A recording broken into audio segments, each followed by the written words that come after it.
잠시 기도하고 하나님의 말씀을 은혜 나누겠습니다. 하나님 아버지 은혜 감사합니다. 이 시간 육체의 질병으로 말미암아 힘들어하여 이 자리에 나온 주님의 성도들이 있습니까? 주님의 피부는 손으로 안수하여 주시고 마음의 상처와 정신적인 아픔을 가지고 온 성도들 있습니까? 주님의 그 넓은 품으로 안아주시어서 하나님의 말씀과 찬송과 기도를 통하여서 하나님의 은혜 받고 넉넉히 이겨 승리할 수 있는 한 주간 되게 도와주시옵소서. 마음에 갈라진 마음들 하나 되게 도와주시고 마음속에 근심 걱정 사라지게 도와주시옵시고 항상 주 여호와 하나님 하늘만 바라보며 주님의 은혜 가운데 승리하게 하여 주시옵소서. 예수 그리스도의 이름으로 감사하며 기도하옵나이다. 아멘. 이 시간은 나를 써주소서라는 제목으로 말씀 증거하도록 하겠습니다. 청년 사역을 지금 한 17년 하고 있습니다. 이 청년 사역을 하다 보면 다음과 같은 고민으로 담당 교육자인 저를 찾아오는 청년들이 있곤 합니다. 목사님, 한 자매 이야기입니다. 저를 위해 기도 좀 부탁할게요. 어떤 기도 해줄까? 네, 사실 배우자를 위해 기도하고 있어요, 목사님. 어떤 배우자? 이렇게 뜸을 들입니다. 얼굴은요, 그냥 원빈보다 조금 못해도 상관없고요. 재산은요, 그냥 아파트 25평 정도 있으면 좋겠고요. 매월 500만 원 정도 월급 받으면 좋겠어요. 가정은요, 모두 예수 믿는 시부모님들이 있었으면 좋겠고요. 학력은요, 그냥 대졸 이상이면 충분할 것 같아요. 그리고 제일 중요한 거 있어요, 목사님. 몸매는요, 그냥 키 178. 그리고 너무 마른 거 전 싫어요, 목사님. 그냥 몸무게는 한 80.5kg 정도. 네, 충분할 것 같습니다. 하고 이러고 있는 거예요.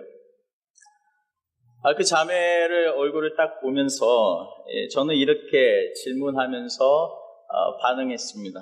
야, 너는 어떤데? 라고 이야기를 했습니다. 네가 그만큼 배우자를 위해서 생각했던 것들이 많이 있다라면 그것이 너의 기도 제목이고 너의 기도 응답이 되어지기를 위하여 하나님 앞에 간구했으면 아무개 자매야, 너부터 그렇게 돼봐. 그러면 네 수준에 맞는 배우자가 분명히 있을 거란다. 그리고 머리에다 턱 하고 안수하여 기도를 했습니다. 비슷한 청년 만나서 결혼했습니다. 할렐루야. 그런데요, 말같이 이렇게 쉽게 결혼이 되어지는 건 아닙니다. 근데 우리는 흔히요, 하나님께 무언가 빌고 이 소원을 얻어낼 것만 생각합니다. 우리 교회 와서 새벽마다 기도합시다. 우리 수요마다 은사를 체험하며 기도합시다. 그러면 딱 자리에 앉자마자 무슨 생각이 나면 자기의 소원이 생각이 납니다. 그래서 하나님 주시옵소서. 더 갈급하면 하나님 강도가 세지죠. 주시옵소서.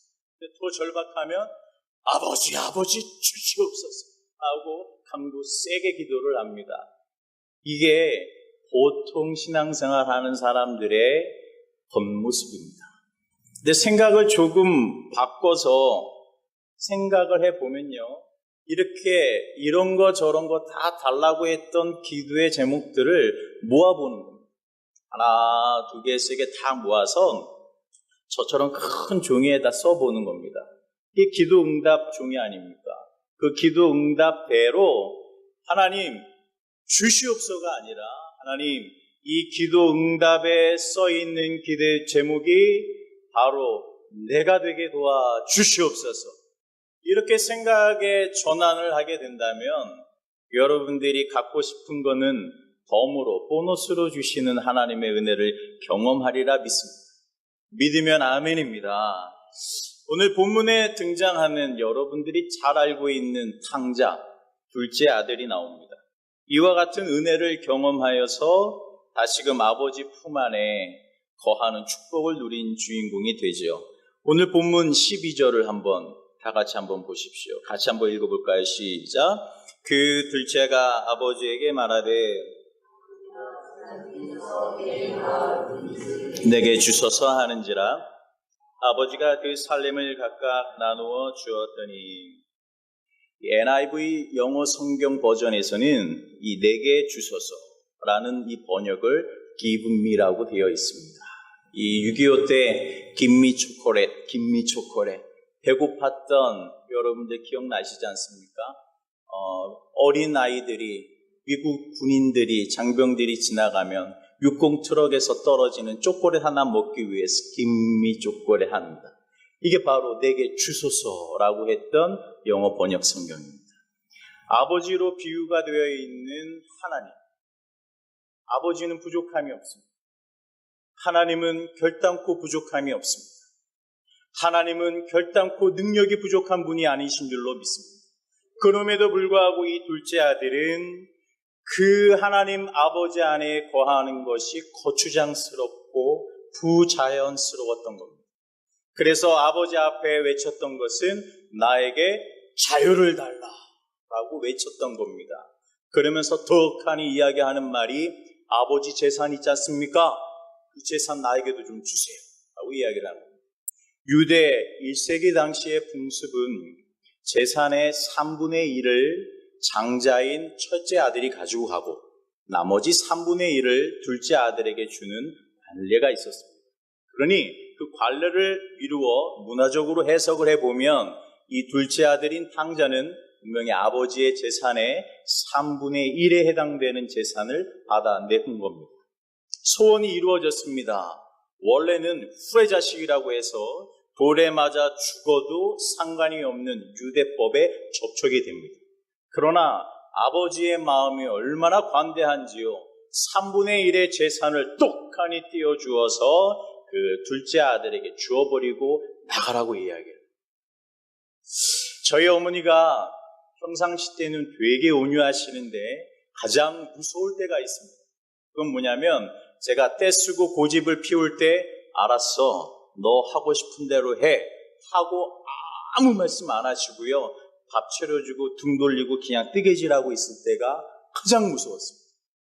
근데 별로 안 무서울 때는 뭐냐면 별로 잘못한 것도 아닌데 빗자루로 확 들고 제 엉덩이를 후려칠 때였습니다. 그때는 별로 안 무서웠어요. 왜? 빗자루 맞아도 별로 안 아팠거든요. 그런데 제일 무서울 때는 어느 때냐면 아무 말씀 안 하고 네 하고 싶은 대로 해봐. 그리고 3일 동안 밥만 쥐어주고 아무 말씀 안 하실 때가 제일 무서웠습니다. 오늘 이 본문이 아버지가 그냥 사랑이 넘쳐서 한 게 아니라 어머니가 왜 그랬을까 철이 들고 나서 생각을 해보니 너 이놈의 자식 고생 좀 실컷 좀 해보고 와봐라. 너 엄마 말 안 들어서 얼마나 고생했나 보자 라고 하면서 맡겨버리는 겁니다. 고생 실컷 하라고. 아버지 하나님의 마음이 그 마음이었던 거예요. 재산 내가 가만 보니까 너 한 달도 안 돼서 재산 탁 통진할 거다. 한번 가서 실컷 써봐라. 맥주를 마시든 담배를 피우든 여자와 놀든 다 해봐라. 아마 갈 데 없을걸 하면서 아버지가 보낸 겁니다. 허랑방탕하게 생활하죠. 돈 쓰는 재미 얼마나 좋습니까? 돈 100만 원만 지갑에 딱 있고 롯데마트 한번 가보십시오.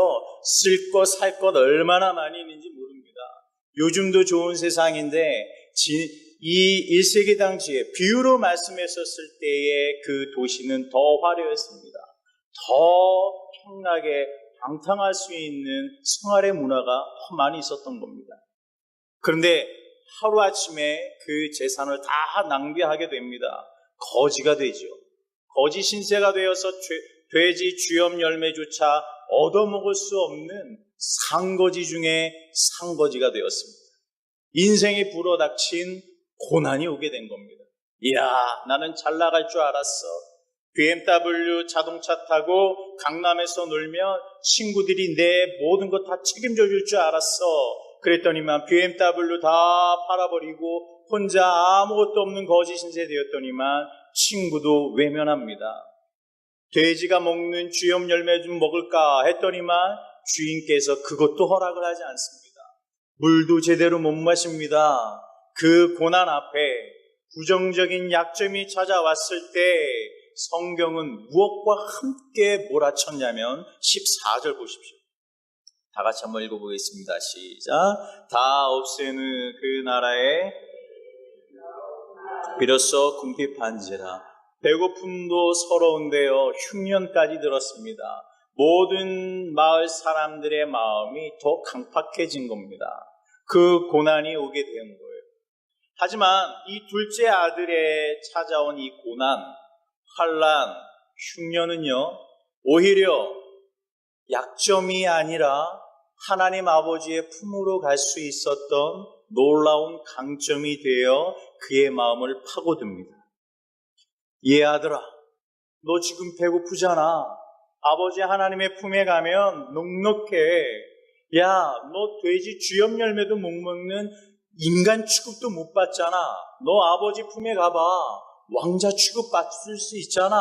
라는 생각이 깨달아지기 시작을 하는 겁니다. 둘째 아들에게 찾아왔던 고난은, 그에게 있었던 부정적인 약점은 더 이상의 아킬레스건이 아니었습니다. 오히려 아버지를 생각하게 되었고요. 오히려 철이 들게 되었고요. 오히려 돌이킬 수 있는 마음의 근거와 이유와 조건이 되었다라는 거예요. 그래서 뭐라고 이야기하며 고백을 하냐면 19절입니다. 마지막으로 함께 찾고 읽어보겠습니다. 시작. 지금부터는 아버지의 아들이라 일컬음을 감당하지 못하겠나이다 하라 하고, NIV 영어 성경에는요, 나를 보소서라는 번역을 make me라고 되어 있습니다. 이거를 번역하여 직역하면 뭡니까? 보소서가 아니라 나를 써 주소서라고 되어 있는 거예요. 12절에는 주세요, give me 라고 했던 그 둘째 아들이 용어 자체가 바뀌었습니다.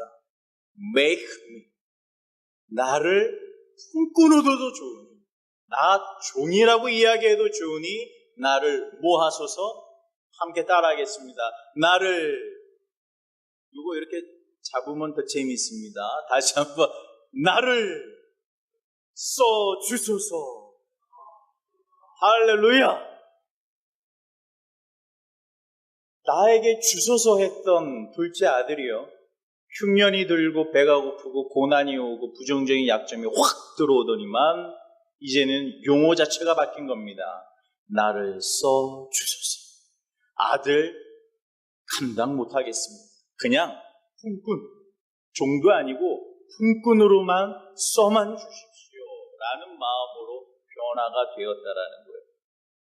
어떻게 그에게 찾아온 흉년을 고난이라고만 볼 수 있겠습니까?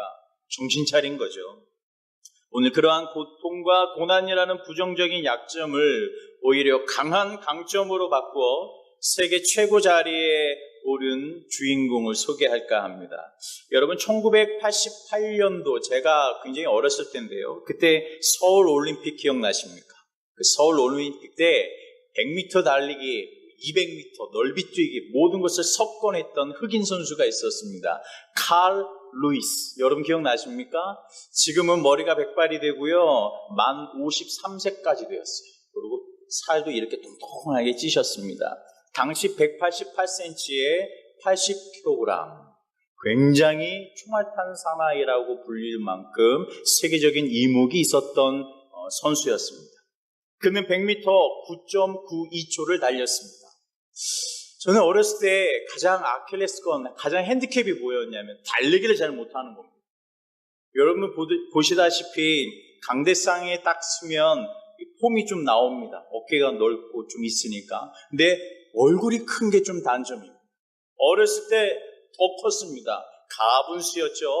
그러다 보니 마음은 저쪽에 가 있는데 무게중심이 밑에 있어야 되는데 무게중심이 어디에 있어요? 머리에 있는 거예요. 어떻게 됐을까요? 중간에 한 번쯤은 넘어지는 겁니다.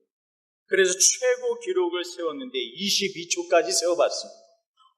그때부터는요, 체육 선생님이 딱 하면, 야, 황영진! 뛰지 말고 걸어와! 라고 이야기해요.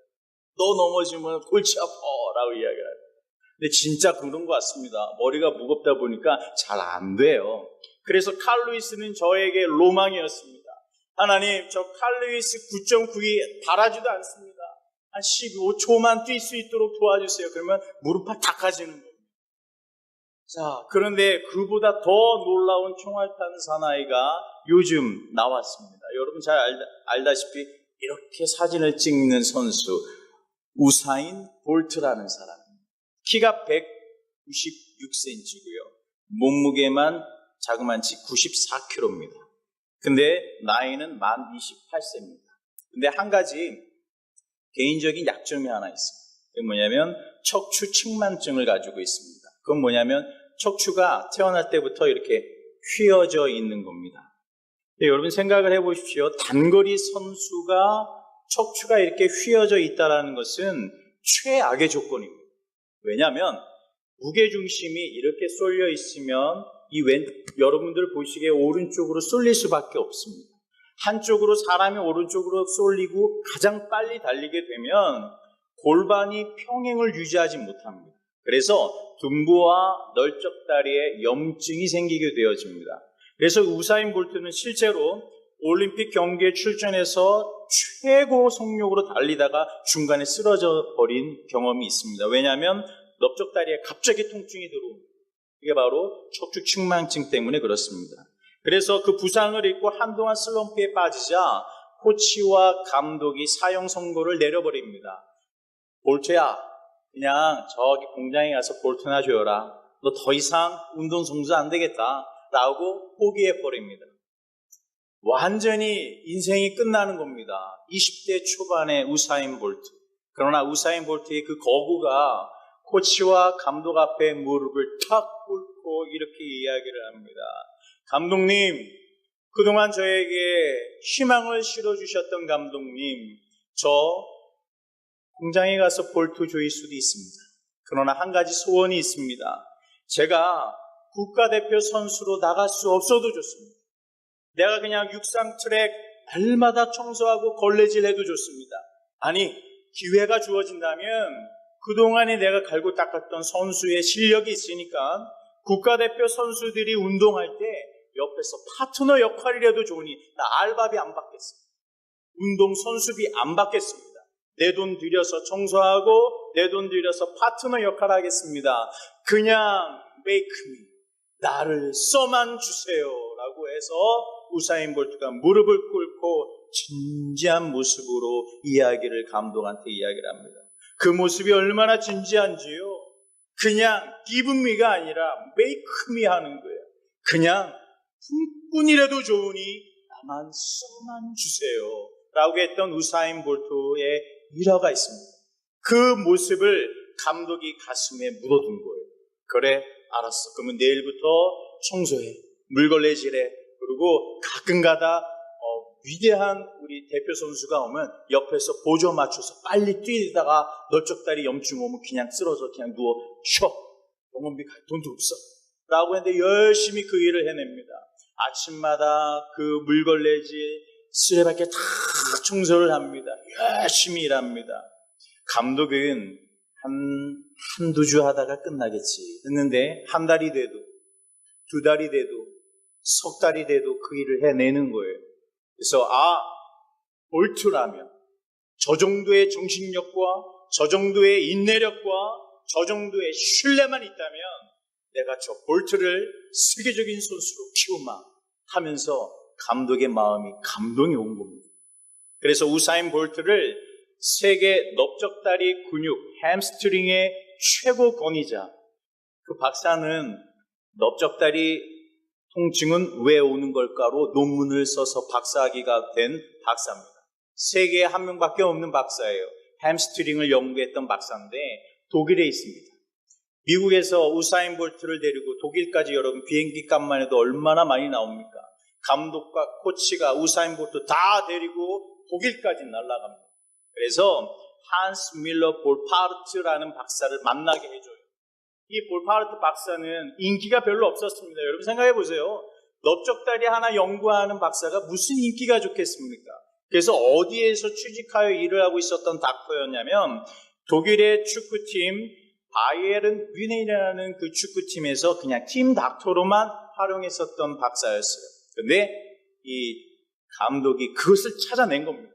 전 세계에서 넓적다리, 척추 측만증에 대해서 박사학위 받아서 팀 닥터로 있는 축구팀 그 닥터를 찾아가는 거예요. 누구 때문에? 우사인 볼트 세계적인 선수 만들라고 나를 써만 달라고 했던 그 말 한마디에 감동이 돼서 가게 된 겁니다. 똑같은 이야기를 합니다. 박사님, 제 척추는 어렸을 때부터 휘어져 있습니다. 이거 제대로 안 될 거 뻔히 압니다. 그러나 한 가지 소원이 있습니다. 전 세계 올림픽에 딱 한 번만 나갈 수 있도록 저를 재활치료해 주세요. 그러면 소원이 없습니다. 1등 원하지 않습니다. 그냥 재활치료해서 국가대표로 발탁만 되게 해주시옵소서. 그리고 나만 써주세요. 라고 또다시 고백을 합니다. 찾아온 사람이 별로 없었던 이 닥터는 힘이 납니다. 오케이, 나에게 맡겨주셨으니 이제는 고치겠습니다. 심혈을 기울이고 보완된 기계와 함께 세계에서는 유례를 찾아볼 수 없는 어떤 선수도 재활치료를 받아보지 못했던 그 기계를 도입하여 우사인 볼트가 재활훈련에 접어들게 됩니다. 6개월, 8개월 만에 하나님의 은혜인지요, 하나님의 도우심이었는지요, 하늘도 움직였는지 모르지만 그 재활치료에 성공한 줄로 믿습니다. 세계올림픽 선수 국가대표에 발탁이 되어서 그 키 큰 흑인 선수가 이제 딱 준비선상에 서 있는 거예요. 이제 준비선상에 하나, 둘, 셋, 빠! 소리와 함께 척추가 휘어져 있는 그 거구 우사인 볼트, 아무도 세계가 주목하지 않았던 그 우사인 볼트가 뛰기 시작합니다. 저는 100m를 25보 내지 30보를 해야 되는 그 거리를 우사인 볼트는 몇 보 만에 뛰었냐면 8보 반 만에 뛰는 겁니다. 장단지가 얼마나 긴지요? 톡톡톡 하면 끝나버리는 거예요. 그래서 세계 신기록 9.58초로 세계 신기록에 누구도 따라올 수 없는 세계적인 선수가 된 줄로 믿습니다. 그 박사님이 이 우사인 볼트를 어떻게 만들었냐면 정상적인 남정네들의 넓적다리의 3배 크기로 만들었어요. 근데 크기만 큰 게 아니라 500Nm. 여러분 처음 듣는 용어일 겁니다. 이거를 뭐라고 표현하냐면 회전하는 물체에서의 힘을 수치한 숫자인데 보통 100m 세계 선수급들, 한 세계에서 10명 랭킹에 드는 사람들의 넓적다리의 근력의 25%에 해당되는 근력이 거기에 들어가 있는 거예요. 생각해 보십시오. 척추가 휘어졌기 때문에 천성적으로 하체 부실이었던 우사인 볼트를 그 엄청난 괴력의 사나이로 만들어서 이제는 척추는 그대로 휘어져 있는 거예요. 그러나 골반을 이용한 특별한 재활활동을 통해서 세계 어느 선수도 따라올 수 없는 총알탄 사나이로 만든 겁니다. 우사인 볼트는 고난이라는 것을 천부적으로 타고났잖아요. 척추 측만증이라는 것을 천부적으로 타고났지만 그에게 있는 약점은 오히려 지금은 강점이 된 줄로 믿습니다. 여러분들에게 있는 말할 수 없는 거칠고 사나 환경, 여러분들의 찾아오는 세상의 위협, 돈과 명예 앞에 굴십거릴 수밖에 없었던 우리 남자 가정들의 애환과 눈물들, 그 모든 것들이 여러분들의 고난으로 여겨지십니까? 그러나 그 고난은 이 말씀을 통하여 이제부터는 고난이 아니라 여러분들을 세계적인 하나님의 자녀로 만드는 하나님의 귀한 은혜의 도구가 될 줄로 믿습니다. 이제 더 이상의 고난은 고난으로 멈추는 게 아니라 여러분들을 더욱더 강하게 만드는 힘과 용기의 근거가 될 수 있다는 겁니다. 그래서 성경은 이렇게 증언합니다. 시편 119편 67편에는 이렇게 증언합니다. 고난 당하기 전에는 내가 그릇 행하였더니 이제는 주의 말씀을 지키나이다. 고난 당한 것이 내게 유익이라 이로 말미암아 내가 주의 율례들을 배우게 되었나이다. 아멘. 고난으로 말미암아 하나님의 말씀과 율례를 배우게 되었다라는 이야기입니다. 이처럼 인생에 불어닥친 고난은 오히려 누가복음 15장에 기록되어 있는 잃어버린 세 가지 비유처럼요, 목자의 마음과 여인의 마음과 아버지 하나님의 마음을 깊이 깨달아 진정한 영혼 구원의 전도자로 다시 회복되는 놀라운 도구가 될 수 있다는 것을 잊어서는 안 되는 것입니다. 1863년 12월 추운 겨울이었습니다. 영국 런던 대학교를 수석으로 졸업했던 토마스 선교사는 갓 결혼한 사랑하는 아내와 함께 중국 땅에 도착을 했습니다. 하나님, 이 중국 땅을 저에게 주시옵소서. 하나님, 저에게 중국 선교를 주시옵소서. 영혼들을 주시옵소서. 계속 달라고 기도합니다. Give me, give me. 토마스 선교사는 유능했습니다. 똑똑했습니다. 무엇이든지 할 수 있었을 것 같았던 그 마음, 몇 달 되지 않아서 아내가 질병으로 말미암아 죽어버립니다. 심한 고난, 심한 좌절감 때문에 이제 다 포기하겠습니다. 선교사 다 포기하겠습니다. 그때 스코틀랜드 장로교 선교사님 친구분이 오셔서 이렇게 위로를 합니다. 토마스, 네가 영국 런던 대학교를 수석으로 졸업하고 하나님 앞에 기도했던 것 다 달라는 기도였잖아. 중국 영혼 달라고 기도했고 더 큰 교회 달라고 기도했잖아. 그러면 이제 네가 갖고 있는 건 아무것도 없으니까 이제는 나를 하나님의 도구로만 써달라고, make me, 나를 써달라고만 기도해보게. 하나님의 긍휼이, 하나님의 은혜가 토마스, 자네에게 임할 수 있을 거야 라고 하면서 기도의 전환, 생각의 전환을 가르쳐줍니다. 그때 깊은 깨달음을 갖고 회개하여 1865년 9월 4일 날 중국어 성경을 가지고 황해도 창린도에 와서 2개월 반 동안 토마스 선교사는 조선어를 배우게 됩니다. 열심히, 워낙 명석한 두뇌기였기 때문에 2달 반 만에 한국어를 마스터해버려요. 복음 전하기에 충분한 회화 실력을 갖추고 중국에 가서 한글 번역 성경과 한문 성경을 많이 성경을 해서 다시금 1866년 8월 여러분들이 잘 알고 있는 제너럴 셔먼호를 타고 평양 황해도에 입선하게 되었습니다. 세국 정책으로 인해서 평양 입구를 거절당했고요. 솔가지와 유황 등으로 조선 군관들이 그 제너럴 셔먼호를 불살라 없애버립니다.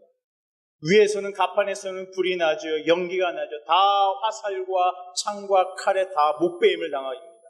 그래도 배 밑에 들어가서 중국어 성경, 번역된 한문 성경을 이만큼 가지고 토마스 선교사가 딱 나왔더니만 큰 칼을 들고 박충권이라는 군관이 토마스의 머리를 치기 위해서 딱 대기하고 있는 거예요. 죽을 수밖에 없는 절대절명의 위기에 처해져 있는 겁니다. 그래서 박충권이라는 군관 앞에 그냥 무릎을 딱 꿇고 그동안 2개월 반 동안 열심히 공부했던 조선어를 더듬더듬 이야기하면서 들으라고 이렇게 기도하며 외쳤다고 합니다. 사랑의 하나님, 저는 칼에 목이 잘라 죽어도 상관없습니다. 그러나 이 조선 사람들이 이 성경을 받고 이 한문으로 되어 있는 이 성경을 받고 예수님을 나의 구주로 믿는 역사가 일어나기를 소망합니다. 주여, 아내를 먼저 보낸 제가 이제야 아내가 갔던 하나님 나라에 갈 수 있게 되었습니다. 하나님 감사합니다. 지금 이 군관이 저를 죽이려고 하오나 저들이 이 성경을 받고 돌아가 꼭 예수를 믿어 이 조선 땅에 구원의 불길과 부흥의 불길이 저 제너럴 셔먼의 불길처럼 타오르게 하여 주시옵소서. 이렇게 떠듬떠듬 한글말을 하며 토마스 선교사는 박충권의 날이 서 있는 시퍼런 칼 앞에 기도를 했다라고 합니다. 가차없이 목이 팍 나가는 거예요. 순교의 피가 하늘을 솟구칩니다. 그날 밤이었습니다. 박충권은 잠을 이룰 수가 없습니다. 분명히 성령님이 그의 마음을 섭리 가운데 움직였을 때 왜 그랬을까? 그 코쟁이 외국인이 왜 그렇듯 떠듬떠듬하며 그 한문으로 되어 있는 그 책이 무엇길래 나에게 주고 죽음까지도 감사하다라고 이야기를 했을까? 박충건의 마음을 계속 성령님이 쥐어 흔들어 제껴놓고 있는 겁니다. 그 이후에 그 성경을 받아들였던 박충건이 하나님의 은혜로 말미암아 창세기 1장 1절부터 요한계시록 마지막 절까지 쭉 읽고 눈물을 흘리고 읽고 회개하고 무릎 꿇고 읽고 회개하고 주님을 쳐다보며 하늘을 쳐다보며 눈물 가운데 지새번 가운데 박충건이라는 사람이 바로 영주교회 영수, 지금은 바로 전도사와 장로 중간에 직분이 있었던 자리 박충건 영수가 된 줄로 믿습니다. 뿐만 아니라 그때 함께 학문 성권을 3권이나 받았던 최치량의 이야기도 있습니다. 당시에는 성경이 금서였기 때문에 겁이 나서 평양 영문주사 박영식에게 한문 성경 3권을 줍니다. 한지가 얼마나 좋아요. 거기에 붓으로 다 썼던 성경이니 굉장히 값어치가 있는 성경이었을 겁니다. 금술로 다 이어져 있지 않았겠습니까? 그 3권을 받았던 박영식이 딱 보니 조선에는 볼 수 없었던 종이 재질인 거예요. 아하, 옳거니 잘됐다. 내가 우리 집에 도배를 해버려야겠다 하면서 한문 성경 3권을 금수를 다 풀어제끼더니만 한 장 한 장 풀려지잖아요. 그래서 한 장 한 장씩 풀칠을 해서 하나씩 붙이기 시작을 합니다. 천정에도 다 바르고 왼쪽 벽에다도 바르고 오른쪽 벽에다도 바르고 됐다, 한 권 반 남았네, 바닥에도 깔아버리자 하고 바닥에다가도 한문 성경을 깔아버립니다. 온통 하나님의 말씀으로 가득 차 있는 박영식, 생각해 보십시오. 누워서 잠이나 자야겠다 딱 하늘을 쳐다봤더니만 분명히 이런 성경 구절이 보이지 않았을까요? 예수께서 가라사대 내가 곧 길이요 진리요 생명이니 나로 말미암청코는 아버지께로 올 자가 없느니라. 재수없어 그러고 왼쪽을 탁 돌았더니만 이런 구절이 있지 않았겠습니까? 회개하라, 천국이 가까웠느니라. 에헤이, 이런 오른쪽 확 돌았는데 또 이런 성경 구절이 나타나지 않았겠습니까? 다른 이로서는 구원을 얻을 수 없느니 천하인간의 구원을 얻을 만한 다른 이름을 주신 일이 없습니다. 에헤이, 밥맛이 떨어지는구만. 그냥 방바닥이나 보면서 자야겠다. 딱 봤더니만 뭐라고 되어 있었을까요? 주 예수를 믿으라. 그리하면 너와 네 집이 구원을 얻으리라. 박영식은 죄송하지만 성경을 안 볼래야 안 볼 수 없는 상황 가운데 있는 겁니다. 그 박영식의 집이 어떻게 된 줄 아세요, 여러분? 평양, 희생이 많았던 그 평양, 부어라, 마셔라, 둘째 아들 탕자가 허랑방탕하게 생활했던 그 도시가 평양이었거든요. 그 평양의 활락 도시에 있던 그 평양의 최초의 교회, 널다리 교회가 된 줄로 믿습니다. 근데 그 널다리 교회가 뭐의 전신이 된 줄 아십니까? 여러분들이 잘 알고 있는 1907년 1월 14일 평양에 놀라운 대부흥의 역사가 일어났던 평양 장대현 교회의 전신이 된 줄로 믿습니다. 토마스 선교사는 하나님의 말씀 증거해보지도 않고 고난이 찾아와 목배임을 당하는 순교를 당했습니다. 그러나 그 고난이 오히려 복음의 씨앗이 되어 예수 그리스도 손을 흐르는 피의 제사가 되어 그것이 평양 장대현 교회를 세우게 하여 많은 영혼들이 활락과 재산과 돈만 달라고 했던 그들의 마음이 변화되어 이제는 주세요 주세요가 아니라 이제는 써주세요, make me 라고 고백할 수 있었던 놀라운 부흥의 교회의 터가 된 줄로 믿습니다. 여러분들, 이것이 바로 대한민국을 향한 하나님 아버지의 프라비던스, 하나님 아버지의 섭리요 하나님의 뜻인 줄로 믿습니다. 결단코 우연히 한국교회가 세워진 것이 아니라 치밀한 계획 속에 토마스 선교사의 목배임의 순교를 기초로 하여 하나님은 이 땅 대한민국에 지금도 앞으로도 교회 위에 교회를 세워줄 줄로 믿습니다. 하나님의 말씀을 정리하겠습니다. 우리 사랑하는 하늘문교회 성도 여러분, 그동안 많이 했잖아요. 달라고, give me, 주세요. 기도 많이 했잖아요. 그러면 오늘 주신 이 말씀 부여들고 누가복음 15장 집에서 한 10번만 다시 보시고, 하나님 복 받는 비결, 오늘 얼굴 큰 목사가 와서 이야기를 했는데 그게 바로 주세요가 아니라 make me. 따라합니다. 나를 써주세요. 한 번만 더 합니다. 나를 써주세요. 그렇게 기도하며 일주일 동안 살기를 원하시는 분들만 아멘입니다. 할렐루야!